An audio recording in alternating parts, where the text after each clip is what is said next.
Hey guys, welcome back to Maelstrom Gaming Studios. I'm Craig. And I'm Connor. And today we are going over the Grand Masters, the leaders of the Dread Knights. This is our... Let's leave it.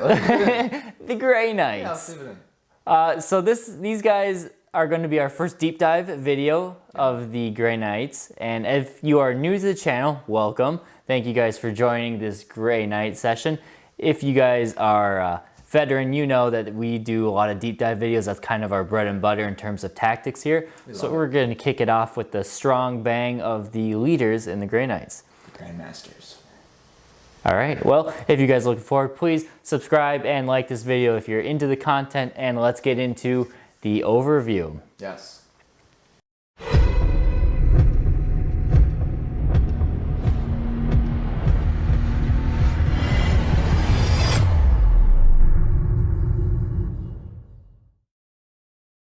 So in this video, we will cover the Grandmaster, basic profile, and war gear, all that. We will cover the Grandmaster and Nemesis Dread Knight. Then after those two, we've got some Relics and Warlord traits. Some key ones that Connor has picked out to consider when it comes to upgrading these ones. There are two Grandmaster special characters, Voldus and Draigo. We will cover those as well in depth.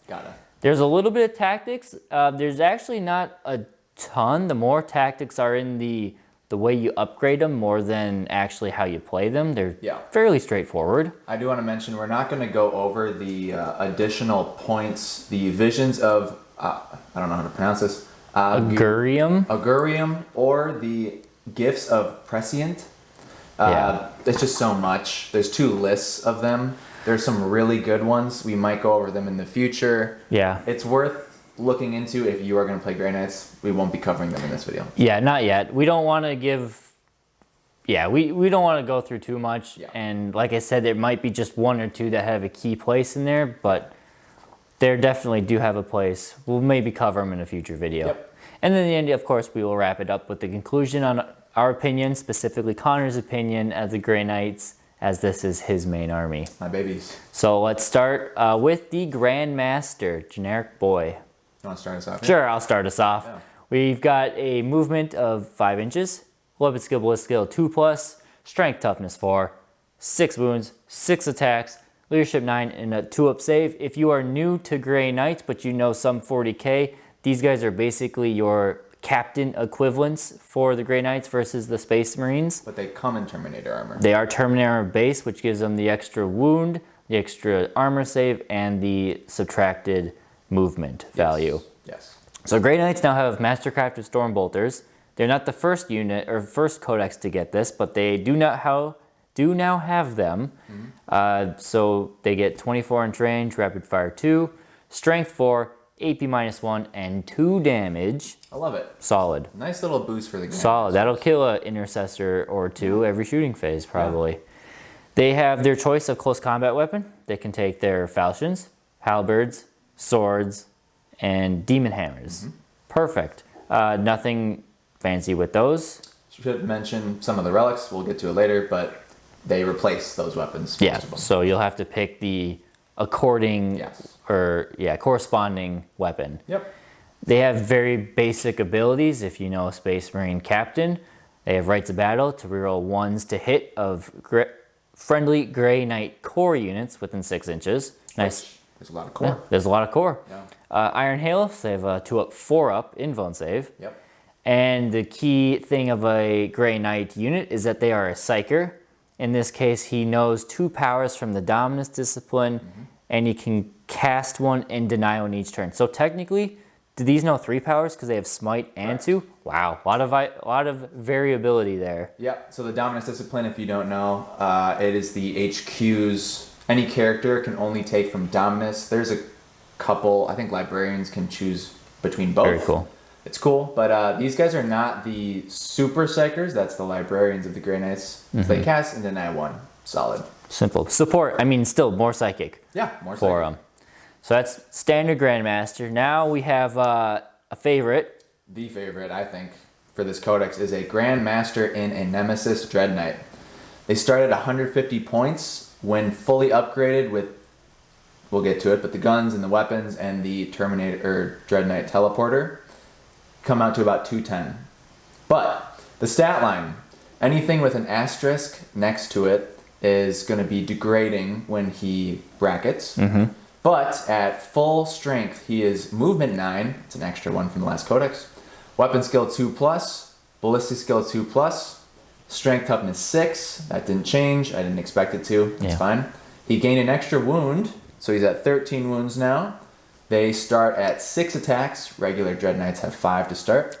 Leadership 9, 2+ save. It's exactly what you'd expect. Damn. Now, the real juicy stuff is their war gear. Mm-hmm. Their guns are very powerful. They mostly, all three, I think, got a boost in power besides maybe the silencer. The heavy incinerator is now 2d6, a 2d6 flamer, basically. A 12-inch flamer, right? Yes. Or is it 16? No, I'm pretty sure it it's 12. Used to be, for any of you old veterans, really used old. to be Torrent. Yeah. Which was a whole different rule, which was kind of like a 12 to 16-inch flamer or something. Well, it was 12 inches, and then if you played in 5th edition, it's the flamer template at the edge of 12 inches. It was ridiculous. I'm glad that's gone. But the flamer, the incinerator, is now 12 inches, 2d6. Solid. Strength 6, AP -1, 1 damage.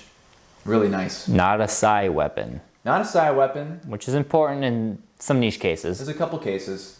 The Gatling silencer is 24 inches, heavy 12 shots. Strength 5, AP -1, 1 damage. So you get more shots with the silencer, but it is lower strength. Yeah. I go back and forth on those two. Those are the ones that you can decide between. Whereas the third shooting weapon is the heavy psi cannon. I think it's an auto include for these guys now.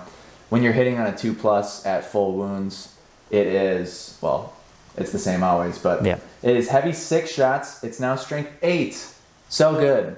Makes it so much better. Wow. AP -2, 2 damage. Think about shooting Space Marines with that. Or it's pretty good. Vehicles. It's pretty good. It's good, and I'll mention the Sword Bearer's Brotherhood. There is a psychic power. You cast it on an enemy unit within 18 inches. All Sword Bearer's vehicles get... So, 18 inches away, warp charge of 7. On a Sword Bearer's vehicle, when they're shooting the affected unit, you get +1 to your wound roll. Ooh. So if you really want to use Dread Knights and you want them to be your main punching force, probably use Sword Bearers. Now, one question before we go into the close combat weapons. Mm-hmm. The heavy psi cannon and heavy incinerator have heavy in the name. I'm assuming that they are heavy. Is the Gatling silencer a heavy weapon? Yes. They are all heavy weapons. They are all 3 heavy weapons. Okay. But they're vehicles, so it doesn't... It does in close combat. If they're in close combat and shooting, they do take a -1 to hit penalty if they're a heavy weapon. But not for the incinerator because it auto hits. It auto hits. Okay, so that is a there good you thing go. to mention. Yeah. That's a little trade-off there. Yeah. And how about the close combat? Close combat weapons. You want me to do them? Yeah. Oh boy. So the Nemesis Greatsword is strength ×2. No, +4. Where is it? There it is. Sorry, strength +4, so strength 10. Mm-hmm. AP -3, which is solid, and D6 damage. A little swingy. Yeah. A little swingy. Unfortunate. You'd like to see that be, D6 minimum 3, D6 minimum 2. Totally. Minimum 2 even would make me more excited about it. Fortunately, you can still roll those once, but that's why we have command points. But there's a second, this is new, it is a second option when you're attacking with a great sword on this guy. It's strength user, strength 6, AP -2, 2 damage, which sounds great already, great for Space Marines. But when you're using this, you get double attacks. That's so nice. if you're at max wounds, you have 12 attacks. That'll butcher a lot. Think about that when we'll get to it, but you add some relics in there, some warlord traits. I'd almost use that, even if they have 3 or 4 wounds, I'd almost use that more often than the D6. I'd only really use the D6 on big monsters or vehicles. 100%. Wow. Yeah, and I mean, there's ways to get +1 to wound, +1 to hit. Yeah. There's a lot of cool stuff. So generally, I would say take the sword. But we will go over the Nemesis Demon Great Hammer. I still think the hammer is good. Yeah. Specifically on the Grandmaster because he is web skill 2+. So it's a big hammer. It is a big hammer. It is a Nemesis Demon Great Hammer. Yeah. And it is. It is strength ×2. Yep. AP -4. Yep. D3 +3 damage. So much damage. And he still gets the same amount of attacks. He's hitting on 3s. Okay, it's fine, but... Because it's -1 to hit, because it is a hammer. But like I said, there's ways to get rid of that, to fix it. Yeah. So you're going to get 4 hits. You're probably going to get 3 wounds. 3 wounds through. AP -4, unless you have invuln save, that goes right through. Let's just say there's no invuln for this. Yeah, that does a lot of damage. The D3 +3 is great because you're probably going to be hitting other monsters or dreadnoughts or things that often are now having reduced damage by 1. So in general, per hit that you get through there, that's 5 damage. Yeah. So if you get 3 through with something that doesn't have an invuln, 15 damage. That's great. That's great. It's crazy. I like the hammer. I know the sword might be better, but... The sword is more versatile, but the hammer can do so much damage consistently. Maybe you tech into the incinerator and the silencer, and then you give him the hammer, so you got some anti-infantry and some anti-tank as an option. This guy has a lot of options. A lot of options to play with it. Again, we're not going to cover every single option because some of these things are very customizable, but we'll go with that for there. He also has the Rites of Battle, 4 shielding and 7 iron halo. It's a 4-up invuln. And just like a normal Grandmaster, knows 2 plus smite, can cast and deny 1. Yep. And we already went over the points. Very versatile. These guys are good. Quite the beat stick. You will see them on every table probably. You get 1 per detachment, 1 Grandmaster per detachment, so why not throw him in a mech and make him really scary? Absolutely. So now we have a couple key relics and warlord traits that Connor has picked out. Yeah. These are not all of them, of course, but we think these are a great starting point to look at. Yeah. These are some of the more simple ones too. Yeah. And then one more thing, Grey Knights do have a stratagem. We'll say this now, but you can take 1 relic or you can do the typical extra relics depending on the size of your game. But you can stack warlord traits now for the Grey Knights. For 1 command point, you can put 2 warlord traits on a single character, non-named character. I mean, specifically, probably the Grandmaster and a Nemesis Dread Knight. So think about that. We're going to do the relics first, but just to think about when we cover you'll be able to stack some warlord traits. So the relics, these first 2 are just on infantry, so the normal Grandmaster. The Soulglaive Classic. This has been around since at least 5th edition, maybe 4. Wow. We started in 5th. So it is a halberd, same exact stat line as a halberd, but you re-roll all hits and all wounds in close combat. Very simple. Hard to beat. Very simple. Super nice. Very good. What do we got next? The Cuirass of Sacrifice, +1 the armor save, and a 5-up feel no pain. So since you're already in Terminator armor, this basically allows you to ignore AP -1. True. And if you are in cover, you'll now ignore AP -2. Now, you're probably going to be not taking ranged fire because you will be protected. But if you need to stick them in the open, then that's great. It's an elite army, so maybe at the end of a game when almost everything's dead, if he's trying to hold something by himself, it's probably still kicking around. Also gives him 5-up feel no pain against everything, not just mortal wounds. That's awesome. So that'll really turn your beat stick foot Grandmaster into something that's gonna kick around for a long time. Yeah, absolutely. Next we have the Sanctic Shard. Now this one and the next relic we're going to talk about can be taken on all HQs. All Grandmasters. So the Sanctic Shard, this is another classic, is completely reworked, completely changed. Basically, when you're denying the Witch, you auto-deny on an 8+, 7+, because you're Grey Knights. 7+. I'm trying to think why would they include... I guess the reason why they would include it 8+ and not 7+ is because if you take Grey Knights and somebody could worsen it somehow. But if you take them outside of it, like a mixed attachment, like mixing AdMech with them, then you don't get that +1 to deny. So True. Well, it's part of the Aegis, though. Yeah, but don't you lose the Aegis if you're not a battle-forged army? I don't know about losing the Aegis. I think we'll have to look into it, but you might lose. I think if you mix 2 different codexes together, not just Brotherhoods, you lose. I think you lose the Aegis. Maybe not. But anyway. Either way, it's an auto deny on a 7+. On a 7+ for all of his denies. Or if you just beat it in general. Beat the roll, which is cool because if they roll, if it's a, let's say you're fighting Thousand Suns and they get something off on a 5, if you roll a 6, it's denied. Just like that. 5 on the net. Oh, you're right. Because they get +1 to cast. Yeah, right. That was a bad example. For example, Tyranids. Yeah. There you go. Yeah. Still, I think that's a great one. It's a very useful thing against Psychers. It's unfortunately you do have to pick your relics before you go into the game. Yep. So against any of the new 9th edition armies, that's going to do nothing because none of the new 9th edition armies are really using Psychers. Yeah, I mean, but I never.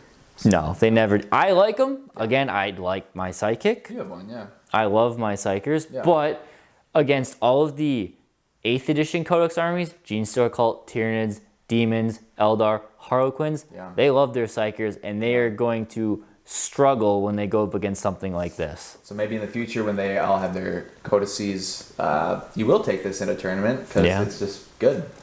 Yeah. Finally, we have what I believe is one of the most competitive relics, the Sigil of Exigence. Once per battle, in your opponent's shooting phase, when this character, whoever has the relic, is targeted by a shooting attack, you can essentially deep strike. So you get targeted, he says, I'm going to shoot you with my Tyrannofex. I say, I'm going to activate my relic. I pick him up, I put him anywhere on the board, 9 inches away from enemies. So cool. That's good. So you think about that as, I'm just going to, stay away from the shooting attack. But you could play that offensively. You could deep strike to your enemy's corner. You could save that towards the end of the game. Yeah. And they could shoot you. Because maybe it's the point where, hey, I got to kill this model to get the victory points to win. Yeah. But if you shoot it, then it's going to teleport onto an objective. Yeah. And cause there's a lot of mind games. There are, yes. A lot of the relics and the extra point stuff you can put on characters are once per battle. And it creates a lot of, you have to plan. A lot of planning. That high skill cap, it just adds to that. Yep. Dang. So those are I only picked 4 relics for this video. Those are good. There's some good ones, and there's a couple other good ones too. Let us know if there's other ones that you think would be great on the Grandmaster specifically. But I am very curious what you guys all think about the new Grey Knights. Yeah, absolutely. So then we got Warlord traits. Yeah. These ones are nasty. So the first one is Draigo's Warlord trait specifically. So if he's your Warlord, you must take the Warlord trait Demon Slayer. Which is +1 attack when charging, only when charging, and no invulnerable saves for demons in close combat. Yeah. Which sucks because that's all demons have. And that goes from Draigo struggling against a Keeper of Secrets to absolutely curb stomping. Probably wasting it, Yeah. And just to reiterate, this Warlord trait has the 2 parts of it are separate. So he always gets +1 attack when charging, even if it's not a demon. But when he's fighting a demon in close combat, no input. That's huge. It's huge. So Draigo gets 7 attacks when he charges if he's your Warlord. Yeah, he'll drop a Keeper. Unless your dice are horrible. Yeah, but I mean, chances are good. He'll drop a Keeper. Yeah. What's the next one we got here? The next one, Hammer of Righteousness. When charging, being charged, or performing a heroic intervention, +1 to wound in close combat. Oof. That's good. So now, so back to the stratagem. The Exemplar of the Silvered Host, specifically, it is a requisition stratagem, as they're being called now. Before the game. So use it before the game. You can stack 2. So you could stack both of these on top of a Dread Knight, Grandmaster Dread Knight. Yeah. So now he's got 7 attacks. If you swing with the sword, you have to multiply first, then add. So that's 13 attacks. Think about against some Space Marines. Your strength 6, but +1 to wound. You're wounding on 2s. Woo! So 13 attacks, 2s and 2s. And then they get 5 up saves against them. So 2s and 2s with 13 attacks. You're going to, on average, get 2 misses. So that's 11 hits. And on average, you're going to get another, let's just round down and say 2 more. So that's 9 wounds. Out of those 9, they're going to save 3 of them? Sure. We'll say Ish? 3. Yeah. So that kills 6 of them. 6. From 1 guy. In close combat. Yeah. And then you can shoot them too. You have guns, yeah. Wow. So those 2 and the next one we're about to talk about are from the normal Warlord trait thing. Sure. Anyone can take them unless you're a named character. Why don't we get to that one actually before we continue? Yeah. Our third one and final one from the regular tree is Unyielding Anvil. It is an aura, 6-inch aura. It allows Grey Knight core and Grey Knight characters within 6 inches of the Warlord, or whoever has this trait, to gain objective secure. Wow. Now, it also doubles the objective secure ranking. They count as. They double. As 2 so if it's a strike or Terminator. Strike and Terminator will count as 2 models. This is really powerful. We talked about it a little bit off camera, but the use of this is all over the place. So many potentials. You can shunt an interceptor squad onto an enemy objective. If you strike your Warlord or jump him there, and there's like either way, yeah, whatever you end up doing, and then just by having him next to them, let's say it's a big squad of interceptors, 10. That's 20. No, interceptors aren't true. Interceptors aren't. Good call. So it's 10. It still counts as 10 models plus the Warlord. Yeah. That's 11 objective secured models. That's 20 plus wounds. Does he give it to himself? Oh, it's this core character, so I'd assume it would be. Yeah, he does. Wow. So he alone could just be an objective secure. You put that on Dread Knight, he could walk up the board and try and take objectives from. Yeah. If someone's got a weak flank, because you can you like shunt with the Grandmaster Dread Knight? Yeah. It's a 10-point. There you go. Knight teleport. That is so. What you do? Just gonna sidebar here. Yeah. You hammer one flank, and as soon as your opponent shows a sign of weakness on the other one, you teleport to the other one, and now he's taking that opponent's primary objective. I mean, that could be a huge... That'd be game-changing. Huge game-changer. Wow. So those are the 3 I chose from the basic tree. So that's half of them. Well, you could put those on... Sorry, I just...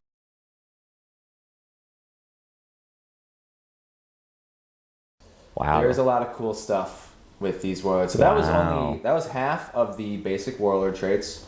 Now we're going to get into 2 of these Brotherhood specific traits that I think are interesting. The first one is called Rites of Protection. It is for the Sword Bearers Brotherhood, kind of the vehicle Brotherhood. It is a psychic action that you can perform, obviously, in the psychic phase. It is Warp Charge 5. 5, I believe. It is Warp Charge 5. And it essentially gives a Sword Bearer's vehicle a 4+ invuln until the next phase. Wow. Or through the turn, I believe. For the whole turn. Yeah. Until the start of your next psychic phase. Yep. So essentially, you're not going to put it on Dread Knights because they already have it. True. You're going to use this on... You could use it on Dreadnoughts. I don't think that's the best. I don't think it's points efficient. Nope. But if you have a Land Raider... 4 invuln on a Land Raider. Because really, that's cool. What Land Raiders are a transport device for a lot of power armor. Or a normal amount of Terminators. Or a large amount of Terminators. / Paladins. But, oh my gosh, I'm thinking about it. So, Paladins, or not Paladins, Strike Squad, they still count as 1 unit, even though they went up double in wounds. They count as 1 unit. Can the Crusader still fit like 16 models? Oh my god. You could put your whole army in there. You could put a lot of dudes. Oh, I didn't even really think about it. That's so many extra wounds in a Land Raider. You could put, you could put like 32 wounds technically in there. What you do, this is what I'm just thinking. Now, oh my God, you take Crow and 10 Purifiers in a Land Raider, and then you have... Combat Squad them. So you get double... You could Combat Squad them too. You could do Purifying Flame twice, Cleansing Flame twice.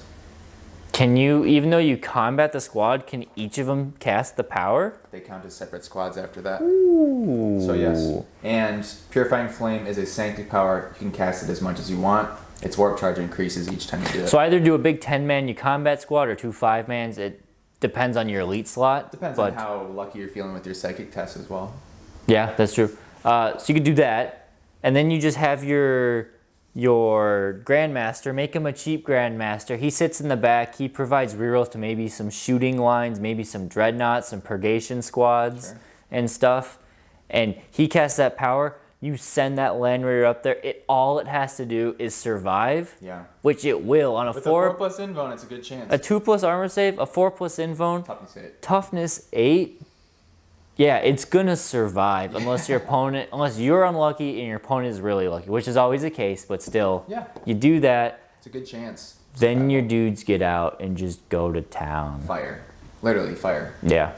Wow, I like that. That might not be a bad option. If you don't want to run the Grandmaster and a Nemesis Dread Knight. Yeah. Just to mix it up. A more infantry focused. Yeah. Focus one. Okay, I like it. Finally, we have, for this video, as far as Warlord traits go, we have Lore Master. This is the set Warlord trait for the Wardmaker's Brotherhood. That is Voldus's Brotherhood. He must take this Warlord trait. Well, he has this Warlord trait if he's your Warlord. If he's your Warlord. Now, if you want to read it, I think you'll notice something. Auto deny the witch on an 8+, 7+, or if you beat the psychic roll, the psychic test roll of your opponent, which is exactly the same as Sanctic Shard. Now, if Voldus takes this, he gets 2 denies. 2 denies. So that's 2 times of denying a die on a 7+. On a 7. You take the Sanctic Shard, and that is a 3rd deny on a 7+. So for 3 times per your opponent's psychic phase, you have a 50% chance to just deny something. Shut down the power. Most non-heavy psychic armies, and even most psychic heavy armies, only have 2 or 3 powers that they need to go off. Yep. And you can pick and choose your denies. What you want is enough damage to really hinder a psychic army. My tournament list that you guys have seen recently for the Tyranids really does rely on, I mean, I'm casting like 8 powers a turn with between all of my smites and all of my buffs. If you can on a 7+ deny my onslaught or my catalyst or my super smite, that's terrifying. It is. So, great Warlord traits. There's a couple other good ones, but these are the ones that really stuck out to me. Some big ones that stick out. So, speaking of the Wardmakers, we have the Wardmaker himself. Beautiful. Grandmaster Voldus. So, he is just a 15-point more expensive Grandmaster. He's got all the same stats. He's got the same Mastercrafted Bolter. He's got the same Iron Halo, the same rights. The only difference is he comes with a hammer, which if you were to give a Grandmaster a hammer, it's already like an additional 5 or 10 points. So he comes with a hammer that doesn't grant -1 to hit. So it's a better hammer. And he knows an extra power and can cast and deny an extra power. It's a lot. That's a lot for 15 points. It's kind of a no-brainer in my opinion if you're doing Wardmakers. So unfortunately, he is tied to Wardmakers. True. But it is a bummer. Do they have anything else going for him besides Voldus? Like their Brotherhood does some interest. It's one of the better ones for sure. Okay, so that's fair. At least you're not stuck using a crappy one for Voldus. Yeah, their stratagem is you can swap out a power for a character, so you can switch in the middle of a game. Oh, okay, that's cool. You can switch it up, and their psychic power is really good actually, especially against Admech. It is a 12-inch Warp Charge 6 Malediction on your opponent. Until the start of your next phase, select one enemy unit. That unit is not affected by aura abilities. So I could take away some of your Admech buffs, right? That's big, yeah, because all of Admech buffs are aura abilities. Exactly. So yeah, Wardmakers are good. They're a good Brotherhood. That's good. That's good. I'm glad he's not tied to a bad so-so one. Yeah. So then, yeah, that's Voldus. Yeah. Not much else to say there. We do have the big boy himself. Well, kind of big, but he's not that huge in stature. Yeah, he's big in everything else besides stature. Average in stature. Yeah. It is Chapter Lord Kaldo Draigo, Supreme Grandmaster.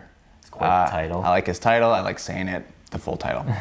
So he's 180 points.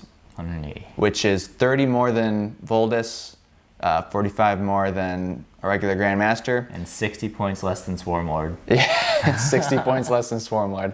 I think it's worth it almost every time. Maybe not in a tournament list. I don't know. We'll see. But basically, he has a Grandmaster stat line with an extra wound. So he has 7 wounds. Super nice. Very nice. He, of course, has a Mastercrafted Stormbolter. You know what that is now. But the really juicy stuff and why he's 180 points is he has the Titan Sword. It is unchanged, but it is very good. Strength +4, so it'll be strength 8 usually. AP -4, damage 3. And like we talked about before, if he's fighting demons, he's the ultimate demon because of the killer. Warlord trait, yeah. It's just a lot of damage. And then the real juicy bits. The Sanctum Sigillum is his shield. It now has a name. It's not a storm shield. It is a 3-up inbone. All the time. One of the only ones. Because it is not a storm shield, it does not grant +1 to your armor save. So he's got a 2-up. He will never have a 1-up unless some niche cases with cover and things. So pretty much if there ever is AP against him, he's got 3-up inbone. Yeah. So it's good and bad. I think he is more susceptible to small arms fire. If there's a lot of like AP -2 attacks or AP -1 attacks, that'll whittle him down quicker. But the big swings and everything, you can shrug him off. He's a character, obviously, so he'll be hiding a lot too. Yeah, he won't take the shooting very often. I think it comes in when you're battling another big character in close combat. Yeah, he's gonna be great. It'll be awesome. a good battle to see him and Swarmy. Because they are both some of the only units with 3-up invuls in close combat. True. They both do 3 damage. Yeah. They both have the same amount of attacks. Strange. However, Swarmy does have 5 extra wounds on him. Yes, and he's a lot more points. He is also 60 more points. It'll be interesting for sure to see how that works out. I think he's awesome and worth his points, though. Oh, absolutely. He looks terrifying He looks to go scary. up against. He's got Rites of Battle because he is basically a Grandmaster, but he's not technically a Grandmaster. Technically. He has the Supreme Grandmaster rule, which it's not a cast, but you give it to a Grey Knight core or character within 6 of him until the next command phase. You reroll all hits with that chosen unit. So it's the Chapter Master. He's basically the Chapter Master. Now, I won't talk about this too much, but it is important to note, in a Grey Knight's attachment, you can only take 1 Grandmaster, 1 Brother Captain. He is not, technically, a Grandmaster. Technically, yeah. You can take him and a Grandmaster and a Brother Captain in 1 detachment because he is a Supreme Grandmaster, the Supreme Grandmaster. So I think probably in the first game, the first battle report on this channel, you'll see Draigo and a Grandmaster in Nemesis Dread Knight. Draigo's not tied to a... That is I didn't think so. That is another plus to him. He can be with any Brotherhood. Now, he doesn't benefit from the Brotherhoods. Oh, okay, right. It's like if you bring Gaskul with something that's not Goths. He doesn't benefit from them, but he also is not hindered in any way either. I didn't know that about Gazgul. Yeah, he can only benefit Goths, yeah. Okay. Been watching a lot of Orc stuff lately. They seem cool. And then finally, he knows 3 powers from Dominus plus Smite. So he knows 4 powers technically. Oh my gosh. And then he casts and denies 2 per turn. He's a beast. Beast. Yeah. Beast. And wow. Craig also made a custom Draigo model. Oh yeah. You guys will be seeing. You'll see him. You'll see him eventually. Super cool. Maybe he'll have the free-handed banner. Maybe he won't. Depends on how my skills we'll see. take me. Yeah. Yeah. What do we got next? We'll just do... We've pretty much touched on strategies with these guys. The Grandmasters aren't super tactical in depth. There's pretty much 2 ways, not even 2 ways, to really use them. So your Grandmaster should be moving up the board, making use of that rerolling ones to hit bubble. Yep. Casting those powers because, I mean, that's what they do. But at the same time, you don't want to keep them back in your deployment zone, necessarily always supporting gun lines because you're missing out probably on a lot of psychic potential and that close combat potential that they have. Yeah, it's gonna be, it'll be one of the bigger struggles for me is learning how to keep stuff back while sending almost everything else forward. Yeah, it's Grey Knights. It is going to be a little... You want to play the midfield, which is good because that's where 40K 9th edition wants you to play, is the midfield. Which is great because they're a mid-ranged close combat army. Yeah. So, I mean, all the Grandmasters will all play the same way. Obviously, you don't want Draigo sitting back. And what you could potentially... It could be cool to see Draigo supporting a squad of Purgation with silencers. Yeah. Giving rerolls to all of those hits. It's a lot of hits. Maybe only on first turn he'd do that, but don't keep him there the whole time. I mean, especially Draigo, you want him to be cutting stuff up. Now, I guess you could do the bubble on him and then move Draigo up, because then... So, yeah, don't keep your Grandmasters sitting and babysitting the whole time, because they do need to utilize their potential. They have 6 attacks in close combat. You know? And at the same time, don't throw them away by themselves, because unless they're Draigo... or in a Nemesis Dread Knight that's fully kitted out, they probably can't handle a lot by themselves. It is not the most defensive army. They're not the most defensive, yeah. It's not squishy, but it's... They're not glass hammers. Yeah. They're like plastic hammers or something. Yeah. We'll go with that. We'll go plastic hammers, for sure. Like the Grandmaster and Nemesis Dread Knight, like we said, you want to get these guys into combat. You definitely don't want to be having them sit back too long. Use the dense cover because they are, again, targetable because they have 13 wounds. Yep. Use the dense cover or the obscuring cover to move them up the board, choose their time to strike, and let them just tie up your enemy and beat them down as best they can. Shoot your guns in close combat. That's important. Don't forget that. Don't forget you can shoot them in close combat. Yep. Finally. Final thoughts? You want to go through these? Please. So, all of these have uses. All 4 of these choices have uses. The regular Grandmasters, I think, have the least function in the Codex. They absolutely have their place. I don't think they'll be used a ton. There are relics that make them a lot better, but it doesn't break the ceiling of them being really strong. They're overshadowed by the Nemesis Dread Knight for offensive power and Draigo. And then in terms of support, you probably want... Bring a librarian, or even... Doesn't a Brotherhood Champion gives real ones to wound? Brotherhood Champions do something. It's one of the few units I didn't really look that much into. I think they're the real ones to wound, like a lieutenant for Space that's Marines. a Brother Captain. Brother Captain, sorry. Yep, you're right. That's what I was saying. So you're right. And they're a lot cheaper, so I can see Grandmasters be in this weird place right now where... They kind of were there before as well. And they're still good, but they might get overshadowed by some of the other options. The next 3 options. Yes. Grandmaster Voldus. If you are playing Ward Makers, take him. Take him. Just do it. Do it. His hammer is great. He's awesome. Yeah. His hammer basically makes him have Draigo's profile in close combat besides 1 AP less. Otherwise, it is the same profile. Wait. They become strength 8. Draigo has AP -4. Voldus has AP -3. AP -2, right? Or does his hammer have His hammer is 3. His is 3. So it's Is that not normal? No, Demon Hammer... Well, Thunder Hammers are AP -2. Oh, I didn't know that. Demon Hammers might be AP I don't play that many Space Marines. Let's look right here. It's right here. Demon Hammer is -2. Yeah, you're right. Okay. That's what I thought. So he does have an egg. We didn't even mention it. Didn't mention that. He's a very good hammer then. Take Voldus. Take Voldus. He has double the casting and denying, and he knows another power, 2 extra powers. For 15 extra points, you have to It's such a good value. Next, we have the Grandmaster in a Nemesis Dread Knight. We've talked about this guy a lot. He's so good. Probably the most efficient thing in the book, as long as he doesn't get just nuked off the board. As long as you can protect him, keep him caught out in the open, and because he has all the deep striking capabilities or the redeployment capabilities, he can get to close combat. And I think he will be a huge unit for getting that secondary that you get points if you deep strike / gate. Very useful for that. And finally, Kaldo Draigo. I wrote on here, does he really need an explanation? I don't think he does. Not really. He can do it all. Really good. He can do it all. He really can. So that is our first deep dive. We went over the Grandmasters of the Grey Knights. Let us know what you thought. Do you have other ideas, tactics that you are thinking of implementing in the Grey Knights?